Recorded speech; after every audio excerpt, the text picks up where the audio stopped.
আপনার আশেপাশে এমন কিছু মানুষ আছে যাদের আপনি আপন ভাবেন, কিন্তু তারা আপনাকে কখনোই আপন ভাবে না। এমন মানুষগুলো চেনার 4টি উপায় আজ আমি আপনাদের বলে দিচ্ছি। 1 নম্বর, যারা প্রয়োজনে শুধু আপনার খোঁজ রাখে। এমন কিছু মানুষ আছে যারা শুধুমাত্র তাদের প্রয়োজনে আপনার কথা মনে করে, কিন্তু আপনার বিপদে, আপনার সমস্যার সময় কখনোই তাদের পাশে পাবেন না। যখনই তারা কোনো বিপদে পড়বে, তখনই তারা আপনজন সেজে আপনার কাছে ছুটে আসবে, কিন্তু আপনার বিপদে আপদে তারা সুন্দর করে লুকিয়ে থাকবে, কিংবা আপনার খোঁজ খবর নেওয়ারও প্রয়োজন মনে করবে না। এই মানুষগুলো থেকে সাবধান থাকুন। এরা আপনজন হিসেবে আপনার কাছে থাকে ঠিকই, কিন্তু ভেতরে ভেতরে আসলে আপনাকে কখনোই আপন মনে করে না। 2 নম্বর, যারা আপনার সাফল্যে ঈর্ষান্বিত হয়।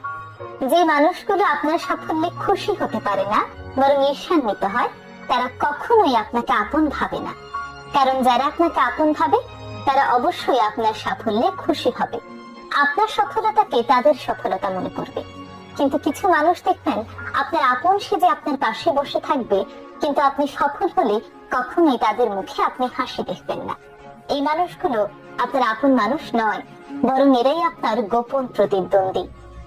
3 নম্বর, যারা শুধুমাত্র আপনার কাছ থেকে সুবিধা নিতে চায়। কিছু কিছু মানুষ আপনার সাথে বন্ধুত্ব করবে শুধুমাত্র তাদের কোনো সুবিধার জন্য। হতে পারে আর্থিক সুবিধা, সামাজিক সুবিধা, কিংবা অন্য যে কোনো রকম সুবিধা। তারা যে কোনো উপায়ে আপনার কাছ থেকে শুধু আদায় করে নেবে, কিন্তু আপনাকে দেওয়ার বেলায় কখনোই তারা সামনে এগিয়ে আসবে না। এই মানুষগুলো কখনোই আপনার আপন মানুষ নয়। এরা শুধুমাত্র নিজেদের সুবিধার জন্যই আপনার সঙ্গে বন্ধুত্ব করেছে। 4 নম্বর, যারা আপনার অনুপস্থিতিতে আপনাকে নিয়ে সমালোচনা করে।